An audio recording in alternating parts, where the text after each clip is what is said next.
Subscribe to the channel, do it now. News stories every day. Now let's get started. My name is Nick Ellis. I'm 32. I work as an IT consultant in a mid-sized company. I've been married to Olivia, 30, for almost 5 years. Together, we have a 3-year-old daughter named Mia, an energetic little girl with big brown eyes and a love for crayons and endless doodles. Until recently, I believed my marriage was a steady, comfortable one. Olivia worked part-time in a real estate office. Our life was balanced, not perfect, but good enough that I never questioned her loyalty. That all changed when I encountered Paul, Olivia's ex-boyfriend, at a local car repair garage. My car had been giving me trouble, so I stopped by for a quick check. As I waited in the small lounge, Paul walked in wearing a mechanic's uniform. We recognized each other instantly. We crossed paths at my wedding. Olivia had invited him as an old friend, although I found that odd. But we hadn't spoken more than a polite greeting. I remembered him as being easygoing, somewhat quiet. He looked surprised to see me. "Nick, right?" he said. I nodded. "Paul, yeah, been a while." It was a bit awkward, but we exchanged small talk about the weather and the state of the city's roads. Then he offered to take a look at my car personally, out of courtesy. After a quick diagnostic, he let me know it just needed a new belt. We settled the details, and that could have been the end of it. But then Paul asked, "Hey, you got time for a beer next door?" I hesitated. Why not? So I found myself in a rundown sports bar adjacent to the garage, sipping from a bottle of cheap lager. Paul had a Guinness and an uneasy expression. I got the sense he wanted to say something. The unexpected conversation. "So, how's Olivia?" he asked, trying to sound casual. I shrugged. "She's good, busy with real estate. We have a daughter now. Mina's 3. He nodded. "Wow, 3 years old, huh? Time flies." We sipped in silence for a moment. Paul stared at his beer like it held answers to some puzzle. Finally, he cleared his throat. "Look, I know it's weird for me to say anything about your wife, but how are you two doing? For real?" His question felt loaded. "We're fine. Some ups and downs. Why do you ask?" He looked uncomfortable. "I never told you this, but the reason Olivia and I broke up..." He paused, swirling his beer. "She cheated on me twice." The words sent a small jolt through me. I tried to keep my face neutral. "Cheated, Olivia?" He shrugged, a bitter half-smile tugging at his lips. "Yeah, I can barely believe it myself. But it happened. The first time I forgave her. Because I was stupid in love, I guess, but then she did it again with some coworker of hers. So I was done." My mind raced. This was news to me.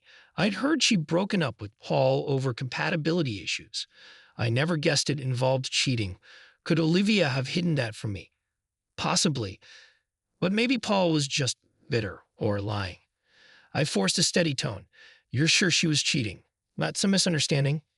He nodded, gloom shadowing his face. "Absolutely sure, man. I caught her the second time, didn't see them in bed, but I saw enough." I tried to dismiss the worry swirling in my chest. "That's surprising. She never mentioned any of this." "I bet she didn't." He took a gulp of Guinness. "Look, maybe she's changed, maybe you're a better match. But if I were you, I'd watch your back." I felt a surge of defensiveness. "We're married. We have a kid. Olivia's done nothing suspicious." He put up his hands. "I get it. Sorry if I sound like I'm meddling. But you've asked me once at your wedding, remember, why we split. I avoided it then.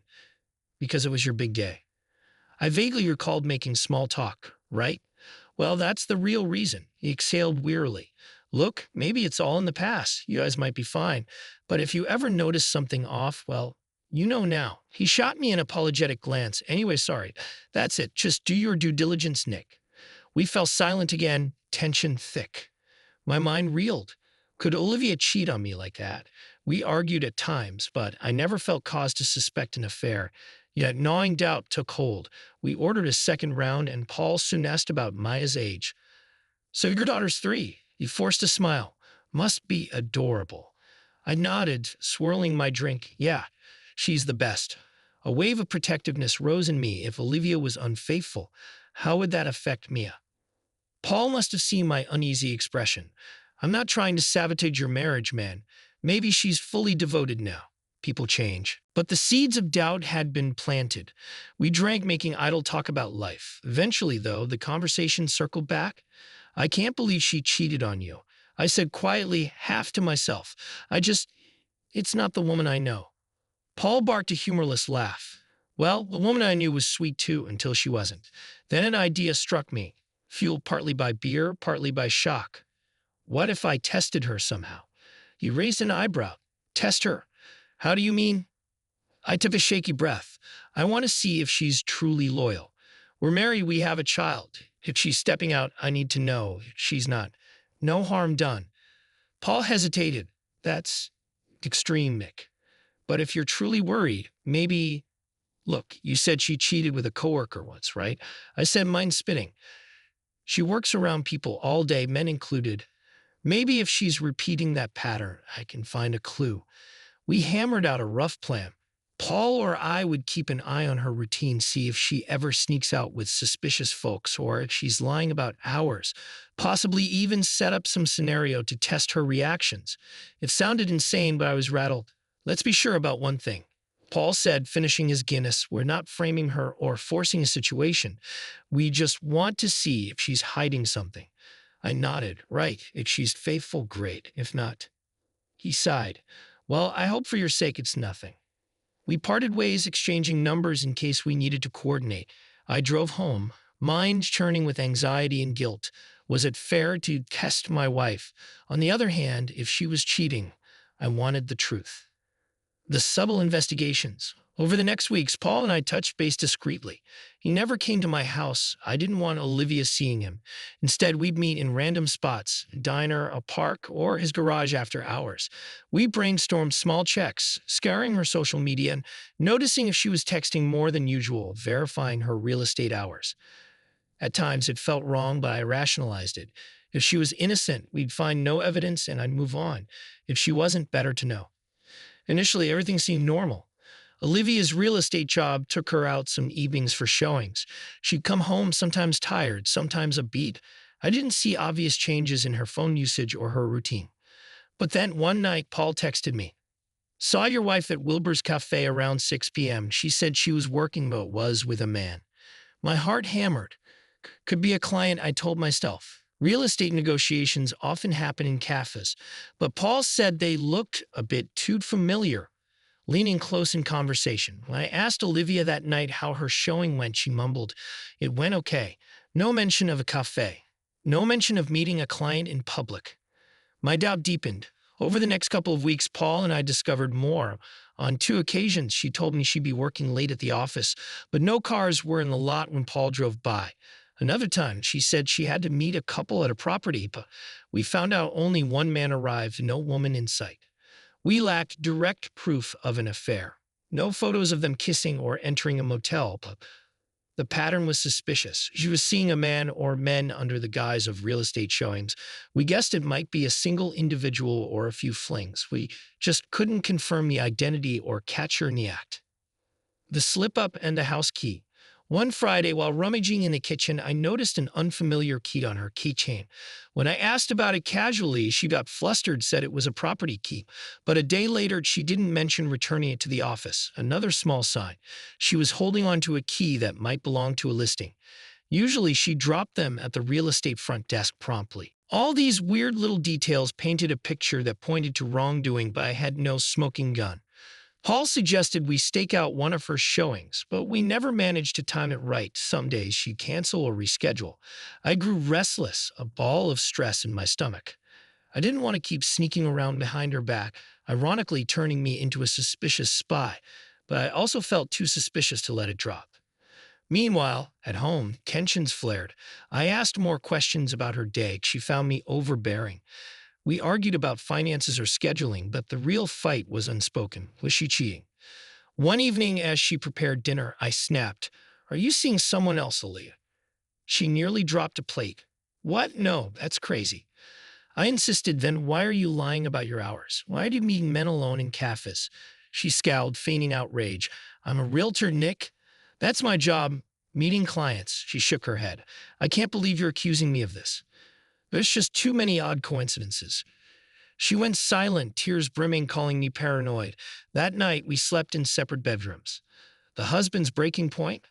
A week later, I hit my breaking point. Paul texted me that he overheard from a coworker that Olivia was dating someone on the slee, a rumor swirling in some circles. I confronted her again, but she insisted it's just rumors. If it were just rumors, why the suspicious changes in her routine? Finally, I realized no matter how much investigating I did, I might never catch her red handed. She was cunning enough to hide the final proof. Meanwhile, the trust between us had eroded. I felt stifled, anxious, depressed. My daughter was the only reason I'd held on, but I decided Maya deserves a father who isn't lost in paranoia.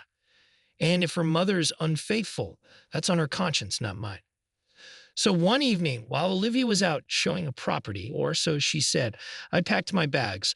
I left behind the bulk of household furniture, taking just my clothes, my personal items, a few prized photos with Mia. On the kitchen table, I found no notepad, so I scribbled a note on a roll of toilet paper. The absurdity of that moment made me chuckle darkly. I scrawled, Olivia, I've had enough of secrets and half-truths. I can't keep living in suspicion. I won't keep playing detective. If you're cheating, you won't admit it. If you're not, you sure haven't proven otherwise. I'm done. I'm leaving you the house for now because Mash should have stability.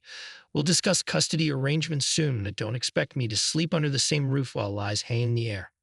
Nick. P.S. This is on toilet paper because that's all I could find. Maybe that's fitting for what our marriage turned into. I folded the piece of toilet paper carefully so the words could be read, left it on the table by a small vase, and walked out. Nia was with my mom for the weekend, so at least she wouldn't see me carry out suitcases. I sent a text to Paul. I'm leaving her. Thanks for your help, but I can't do this cloak and dagger stuff anymore. She can keep her secrets. I'm getting a divorce. He replied quickly, Sorry, man. If you need anything, I'm here. Good luck. And that was it. I drove to a modest motel for the night, mind spinning. I was devastated, but also oddly relieved. No more sneaking, no more double-checking her schedule. The next day, I began collecting documents, calling a lawyer friend for advice on filing. My heart ached for Maya. There'd be a custody battle, no doubt, but at least I'd protect her from the swirl of tension and distrust. Epilogue, an uncertain future. Days later, I saw Olivia at a grocery store. She looked pale, eyes ringed with sleeplessness. She asked me to come home, swore she wasn't cheating, scolded me for overreacting. But I refused. Without trust, we had nothing. She said I was punishing her for past illusions. I told her about Paul's revelations, about the suspicious behaviors. She was furious at the mention of Paul, calling him a liar who never got over her. I just shook my head. The marriage was beyond salvage. Now, living in a small rental near my workplace, I focus on forging a new routine. I call Maya every evening, plan to see her once a custody agreement is hammered out. My lawyer is pushing for joint custody, which might happen if Olivia cooperates. Meanwhile, people ask me if I ever found solid proof she was unfaithful. No, I never caught her in bed with another man. But the weight of the clues was enough. Even if she was innocent physically, her repeated deception about her whereabouts, plus her old cheating history, made it impossible to trust her. I'd tell myself I'm not depressed, just disappointed, maybe battered. The love I had for her lingers, but overshadowed by heartbreak. If she regrets her choices, it's too late. I refuse to stay in a marriage overshadowed by doubt. My daughter deserves a happier father, even if it's a father who only sees her half the time. I suspect I might rebuild my life day by day, healing from the betrayal, whether real or perceived, while Olivia faces the reality of single motherhood and the consequences of her shady behavior. And if one day the truth emerges fully, if she's forced to admit she was cheating, I'll only feel validated in my decision. If, by some bizarre twist, she was entirely innocent, I might live with regret.